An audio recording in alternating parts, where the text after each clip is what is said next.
नमस्कार, आप देख रहे हैं समाचार। आपके साथ मैं हूं पराक्रम सिंह शेखावत। बताएंगे आपको इस वक्त की बड़ी खबरें। शुरुआत करेंगे सुर्खियों के साथ। प्रधानमंत्री ने कहा, कांग्रेस ने लगातार की संविधान की अवमानना। लोकसभा में संविधान पर चर्चा के दौरान विपक्ष को घेरा। प्रधानमंत्री ने लिए संविधान के लिए 11 संकल्प। राहुल गांधी सहित विपक्ष सदस्यों ने चर्चा में लिया हिस्सा। समोसे के बाद अब हिमाचल में जंगली मुर्गे पर सियासी रार। डिनर पार्टी में प्रतिबंधित जंगली मुर्गा परोसने पर विपक्ष ने सीएम सुक्खू को घेरा।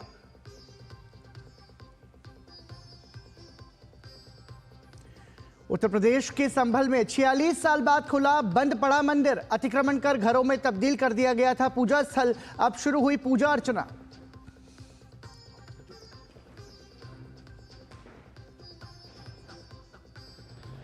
उनतीसवें एंटी अवार्ड में डीडी न्यूज का जलवा। हमारे पद्म कार्यक्रम को news documentary limited episodes Hindi श्रेणी और स्वच्छता वॉरियर्स को पर्यावरण जागरूकता सामाजिक विकास अभियान हिंदी श्रेणी में मिला पुरस्कार।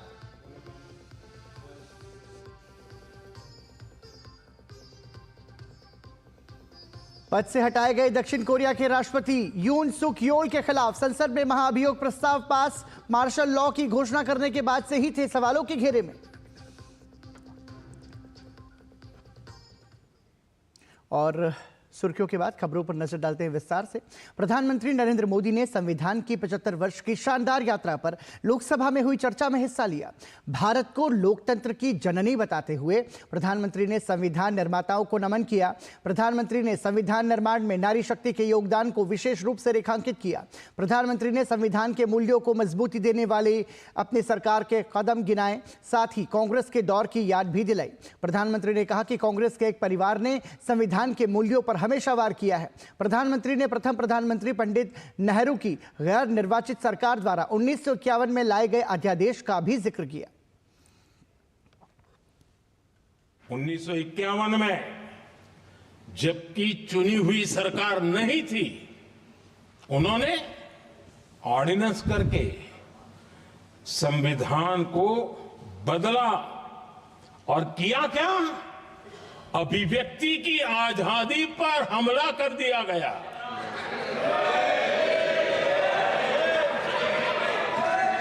और ये संविधान निर्माताओं का भी अपमान था, क्योंकि ऐसी बातें कोई संविधान सभा में नहीं आई होगी, ऐसा नहीं है, लेकिन वहां उनकी चली नहीं।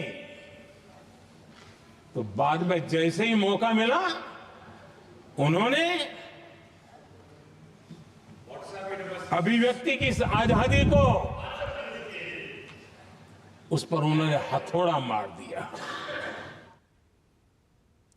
प्रधानमंत्री ने कहा कि संविधान को चुनौती देने का खून कांग्रेस के मुंह को लग गया था। इसी कारण इंदिरा सरकार में न्यायपालिका पर हमले किए गए और आपातकाल लगाकर नागरिक अधिकारों को कुचला गया।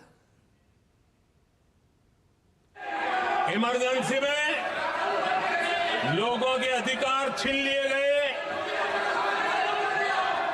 देश के हजारों लोगों को जेलों में ठूंस दिया गया।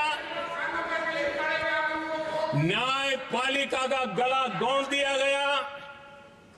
अखबारों की स्वतंत्रता पर ताले लगा दिए गए। इतना ही नहीं, कमिटेड जुडिशरी, इस विचार को उन्होंने पूरी ताकत दी।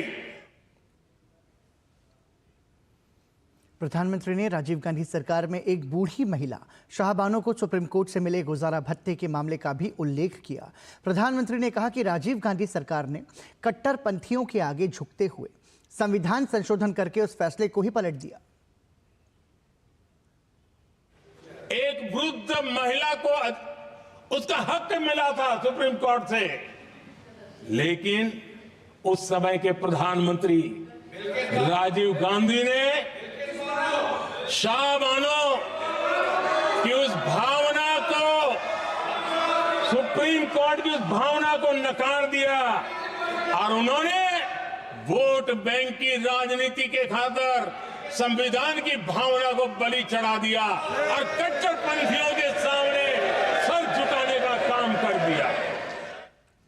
प्रधानमंत्री नरेंद्र मोदी ने यूपीए सरकार के दौरान कांग्रेस अध्यक्ष के तत्कालीन प्रधानमंत्री पद से अधिक शक्तिशाली होने और गैर निर्वाचित संस्थाओं के लोकतांत्रिक व्यवस्था पर हावी होने की भी याद दिलाई। प्रधानमंत्री ने अध्यादेश फाड़ने की राहुल गांधी की हरकत का भी जिक्र किया। हर मौके पर संविधान के साथ खिलवाड़ करना, संविधान को न मानना, ये जिनकी आदत हो गई थी। और दुर्भाग्य देखिए, एक अहंकारी व्यक्ति कैबिनेट के निर्णय को फाड़ दे और कैबिनेट अपना फैसला बदल दे। ये कौन सी व्यवस्था? प्रधानमंत्री ने कहा कि संविधान में की गई आरक्षण की व्यवस्था का नेहरू सहित कांग्रेस के सभी शीर्ष नेताओं ने हमेशा विरोध किया। प्रधानमंत्री ने कहा कि कांग्रेस मंडल आयोग की सिफारिशों में बाधक बनी रही, इस कारण पिछड़ों को समय से उनका हक नहीं मिल पाया। दशकों तक मंडल कमीशन के रिपोर्ट को डिब्बे में डाल दिया था। जब कांग्रेस को देश ने हटाया, जब कांग्रेस गई, तब जाकर के ओबीसी को आरक्षण मिला। तब तक ओबीसी को आरक्षण नहीं मिला। ये कांग्रेस का पाप है। अगर उस समय मिला होता तो आज देश के अनेक पदों पर ओबीसी समाज के लोग भी देश की सेवा करते, लेकिन नहीं करने दिया, नहीं होने दिया। प्रधानमंत्री ने संविधान निर्माताओं के समान नागरिक संहिता की वकालत वाले विचारों का उल्लेख किया। प्रधानमंत्री ने कहा कि देश की सबसे बड़ी अदालत भी बार बार इस पर जोर देती रही है। कांग्रेस संविधान की इस भावना का भी विरोध करती आई है। संविधान निर्माताओं की भावनाओं को ध्यान में रखते हुए हम पूरी ताकत से लगे हुए हैं सेक्युलर सिविल कोड के लिए। और आज कांग्रेस के लोग संविधान निर्माताओं की भावना का भी, सुप्रीम कोर्ट की भावना का भी अनादर कर रहे हैं, क्योंकि उनकी राजनीति को सूट नहीं करता है। उनके लिए संविधान वो पवित्र ग्रंथ नहीं है, उनके लिए एक हथियार है राजनीति का। खेल खेलने का हथियार बना दिया। लोगों को डराने के लिए संविधान को हथियार बनाया जाता। प्रधानमंत्री ने कहा कि कांग्रेस देश के संविधान को ही नहीं, अपने ही पार्टी संविधान को भी कुचलती आई है। प्रधानमंत्री ने कहा कि कांग्रेस की समितियों में सर्वाधिक मत सरदार पटेल को मिले थे, जबकि नेहरू जी को कोई भी वोट नहीं मिला था। फिर भी पंडित नेहरू प्रधानमंत्री बन बैठे। नेहरू जी के साथ एक भी कमेटी नहीं थी, नॉट अ सिंगल। संविधान के तहत सरदार साहब ही देश के प्रधानमंत्री बनते हैं, लेकिन लोकतंत्र में श्रद्धा नहीं, खुद के संविधान पर विश्वास नहीं, खुद के ही संविधान को स्वीकारना नहीं, और सरदार साहब देश के प्रधानमंत्री नहीं बन सके और ये बैठ गए। जो लोग अपनी पार्टी के संविधान को, जो लोग अपनी पार्टी के संविधान को नहीं मानते, वो कैसे देश के संविधान को स्वीकार कर सकते हैं? प्रधानमंत्री ने कहा कि उनकी सरकार में भी संविधान संशोधन हुए हैं। इन संशोधनों का लक्ष्य वंचितों को उनका हक दिलाना है। ये संशोधन देश की एकता, अखंडता के लिए किए गए। हमने जो संविधान संशोधन किए हैं, वो पुरानी गलतियों को ठीक करने के लिए किए, और हमने एक उज्जवल भविष्य का रास्ता मजबूत करने के लिए किए हैं। और समय बताएगा, समय की कसौटी पर हम खरे उतरेंगे, क्योंकि वो सत्ता स्वार्थ के लिए किया गया पाप नहीं है, हमने देश हित में किया हुआ पुण्य है। प्रधानमंत्री ने विकसित भारत की यात्रा को तेजी से आगे बढ़ाने और सभी के कल्याण के लिए 11 संकल्प सामने रखे। पहला संकल्प है, चाहे नागरिक हो या सरकार हो, सभी अपने कर्तव्यों का पालन करें। दूसरा संकल्प है हर क्षेत्र, हर समाज को विकास का लाभ मिले, सबका साथ, सबका विकास हो। तीसरा संकल्प है भ्रष्टाचार के प्रति जीरो टॉलरेंस हो। भ्रष्टाचारी की सामाजिक स्वीकार्यता न हो। भ्रष्टाचारी की सामाजिक स्वीकार्यता न हो। चौथा संकल्प है देश के कानून, देश के नियम, देश की परंपराओं के पालन में देश के नागरिकों को गर्व होना चाहिए, गर्व का भाव हो। पांचवा संकल्प गुलामी की मानसिकता से मुक्ति हो, देश की विरासत पर गर्व हो। छठा संकल्प देश की राजनीति को परिवारवाद से मुक्ति मिले। सातवां संकल्प संविधान का सम्मान हो। राजनीतिक स्वार्थ के लिए संविधान को हथियार न बनाया जाए।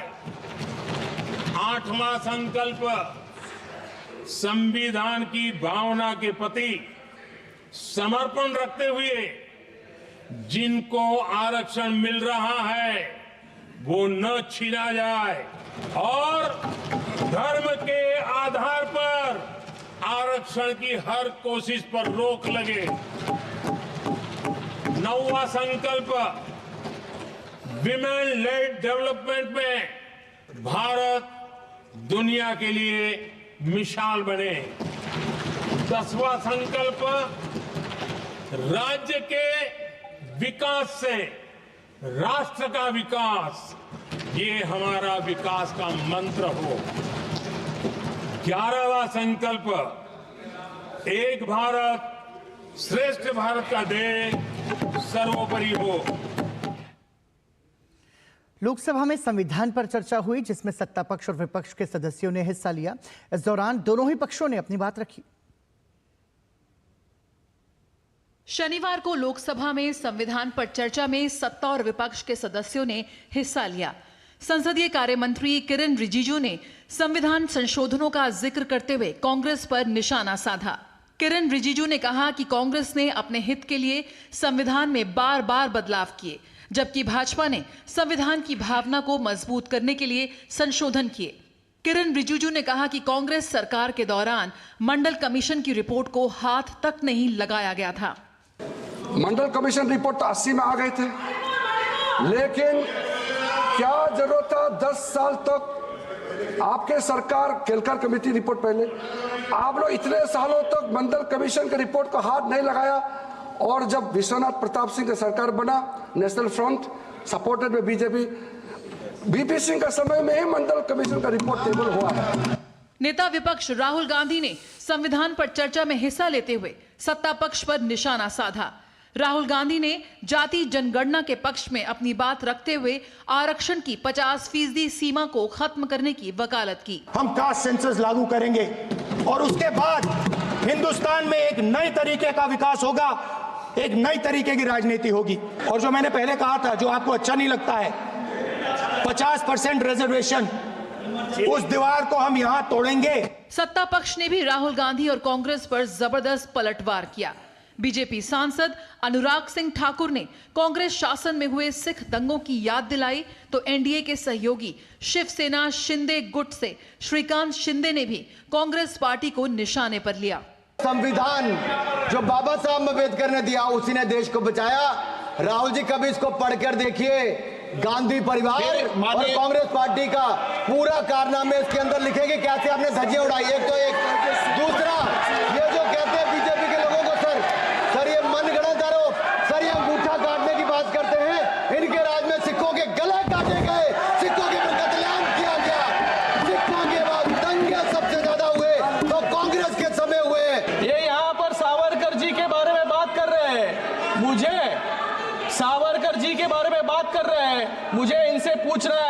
ये जो सावरकर जी का अपमान करते हैं, इनके साथी जो यहाँ पर बैठे होंगे उभाटा वाले, ये उभाटा वालों को मान्य है क्या जो ये सावरकर जी के बारे में बात कर रहे हैं? बीजेपी सांसद और पूर्व कानून मंत्री रविशंकर प्रसाद ने भी कांग्रेस पार्टी पर संविधान को राजनीति करने पर करारा निशाना साधा।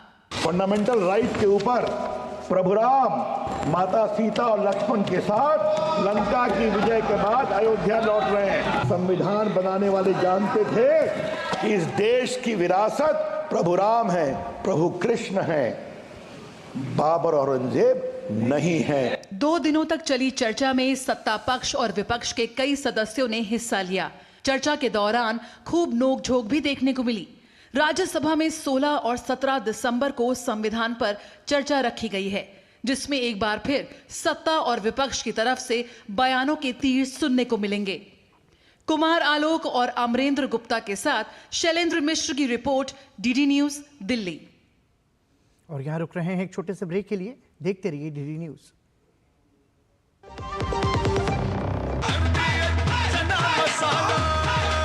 अब छोलिया हो या लोबिया, सफेद चने या काले चने, सब कुछ मजेदार बने।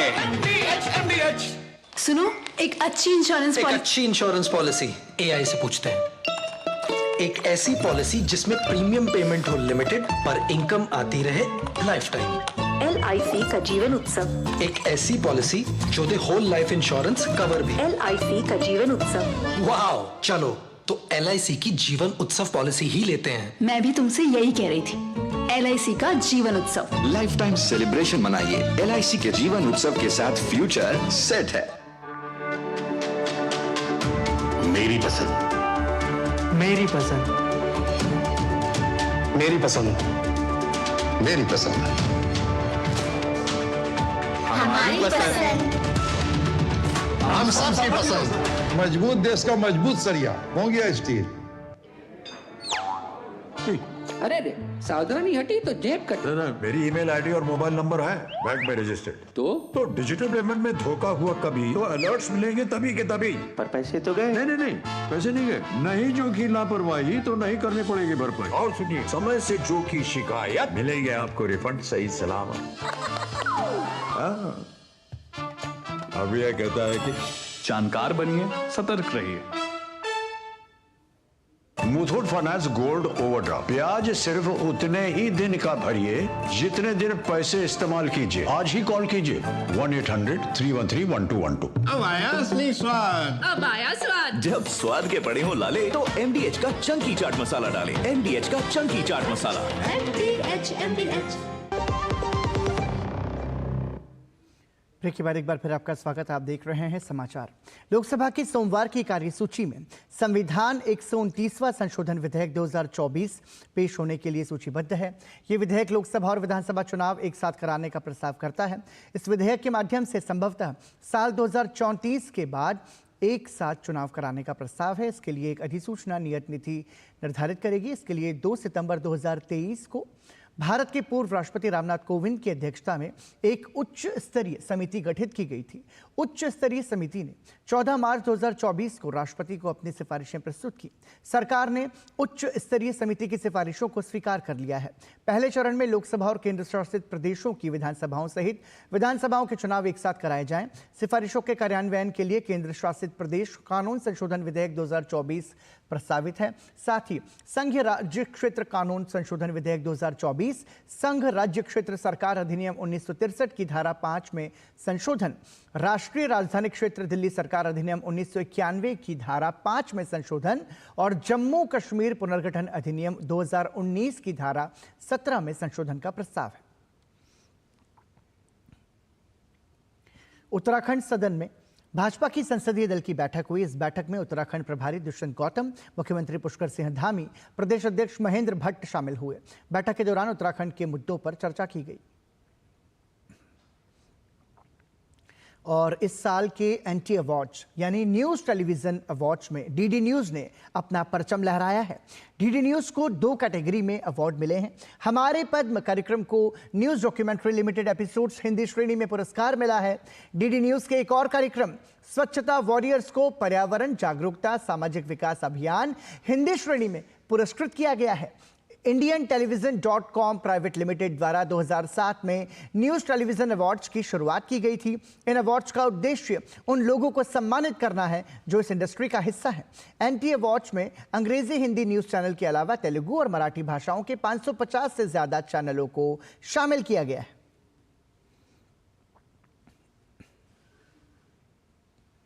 उपराष्ट्रपति विज्ञान भवन में आयोजित राष्ट्रीय ऊर्जा संरक्षण दिवस समारोह 2024 को संबोधित करने पहुंचे। उन्होंने देशवासियों से अपने स्तर ऊर्जा संरक्षण का संकल्प लेने और सम्मिलित प्रयास करने का आह्वान किया। इससे पहले उन्होंने राष्ट्रीय ऊर्जा संरक्षण पुरस्कार 2024 भी प्रदान किए। नई दिल्ली के विज्ञान भवन में राष्ट्रीय ऊर्जा संरक्षण दिवस समारोह 2024 का आयोजन हुआ। विद्युत मंत्रालय के अधिकारियों सहित ऊर्जा क्षेत्र से जुड़े तमाम विशेषज्ञ पहुंचे। उपराष्ट्रपति जगदीप धनखड़ ने स्कूली विद्यार्थियों को ऊर्जा संरक्षण पर राष्ट्रीय चित्रकला प्रतियोगिता पुरस्कार और उद्योग जगत को राष्ट्रीय ऊर्जा संरक्षण पुरस्कार वितरित किए। उपराष्ट्रपति ने अपने संबोधन में कहा कि विश्व जलवायु परिवर्तन का सामना कर रहा है। इस दिशा में भारत को नेतृत्व करना चाहिए। प्रत्येक व्यक्ति को इस महान मिशन का हिस्सा बनना चाहिए। उन्हें स्वयं अपने ऊर्जा खर्च का ऑडिट करने की जरूरत है। उन्होंने आम आदमियों से भी अपने स्तर पर प्रयास करने को कहा। Every individual in his or her right can contribute to this great mission, which is so very vital. The climate change, the crisis, the threatening problem, obliterate social barriers, rich or poor, urban or rural. We either act together or we perish together. उन्होंने कहा कि ऊर्जा संरक्षण भारतीय संस्कृति की जीवन शैली में निहित है। हमें न सिर्फ आज ऊर्जा संरक्षण की प्रतिज्ञा लेनी चाहिए बल्कि इसे जन आंदोलन बनाना चाहिए। उन्होंने जोर देते हुए कहा कि संविधान ने हमें अधिकारियों के साथ कर्तव्य भी दिए हैं। हमें कर्तव्यों पर भी ध्यान देना चाहिए।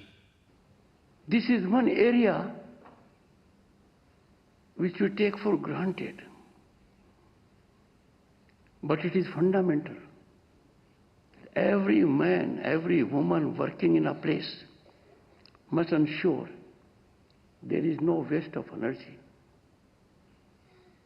Once we do it, we will be contributing hugely, because individually the step may not be large in volume.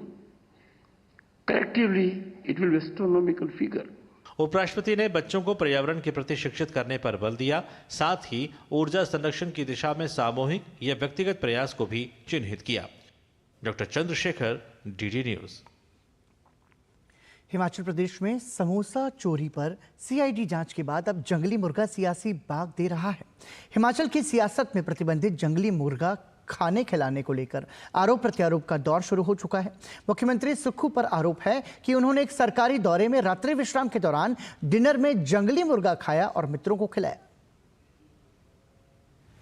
Himachal Pradesh में समोसा चोरी पर सीआईडी जांच के बाद अब जंगली मुर्गा सियासी बाग दे रहा है। राज्य के मुख्यमंत्री सुखविंदर सिंह सुक्खू एक बार फिर विवादों में आ गए हैं। इस बार मुख्यमंत्री सुक्खू के लिए जंगली मुर्गा मुसीबत बन गया है। दरअसल मुख्यमंत्री शिमला की चौपाल विधानसभा क्षेत्र के दुर्गम इलाके कुपवी के दौरे पर थे। उन्होंने कुपवी के टिक्कर गांव में रात बिताई। उन्होंने यहां लोक संगीत की मधुर स्वर लहरियों और स्थानीय व्यंजनों का लुत्फ उठाया। इस दौरान उन्होंने स्थानीय लोगों के साथ डिनर किया। इस बीच मुख्यमंत्री के डिनर की मेन्यू की लिस्ट किसी ने लीक कर दी। इस लिस्ट में प्रतिबंधित जंगली मुर्गा भी शामिल था। सोशल मीडिया पर मेन्यू की ये लिस्ट अब वायरल हो रही है।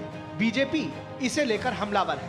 पूर्व मुख्यमंत्री जयराम ठाकुर ने एक्स पर लिखा, जनता के द्वार जाकर लोगों की समस्याओं के निराकरण करने की हमारी योजना जनमंच के फुलके जिन्हें खल रहे थे, वे आज गांव-गांव जाकर पिकनिक मना रहे हैं। और क्या कर रहे हैं, जनता सब देख रही है। संरक्षित प्रजाति के जंगली मुर्गा खाने वालों को जेल होती है, जुर्माना होता है, लेकिन मुख्यमंत्री महोदय मुर्गा खिलाने का पहले मेन्यू छपवाते हैं और फिर अपने मंत्रियों को अपने सामने चटखारे लेकर खिलाते हैं। क्या यही व्यवस्था परिवर्तन है? वहीं मुख्यमंत्री सुक्खू ने इन आरोपों से इनकार किया है। मुख्यमंत्री ने सफाई देते हुए कहा कि स्थानीय ग्रामीण उन्हें देशी चिकन दे रहे थे, लेकिन वे शाकाहारी हैं और इसे नहीं खाते। ये बेचारों ने गांव वाले अपने लोकल है देसी मुर्गा किया, हम खाते नहीं तो मेरे को दे रहे थे, तो उसको दिखा देगी देखो जी मुर्गा खा रहे। भाई पहाड़ के जीवन के तो नॉन वेज का भोजन है और जयराम जी उस पर बयान दे रहे। मुख्यमंत्री ने प्रतिबंधित देशी मुर्गा खाया या नहीं ये जांच का विषय हो सकता है, लेकिन तस्वीरें साफ बताती हैं कि उनके सामने ये परोसा गया और उन्होंने अपने मित्रों को ये जरूर खिलाया। ऐसे में ये सवाल जरूर उठेगा कि जब राज्य के मुख्यमंत्री ही कानूनों की धज्जियां उड़ाने लगे तो उनका पालन कैसे होगा।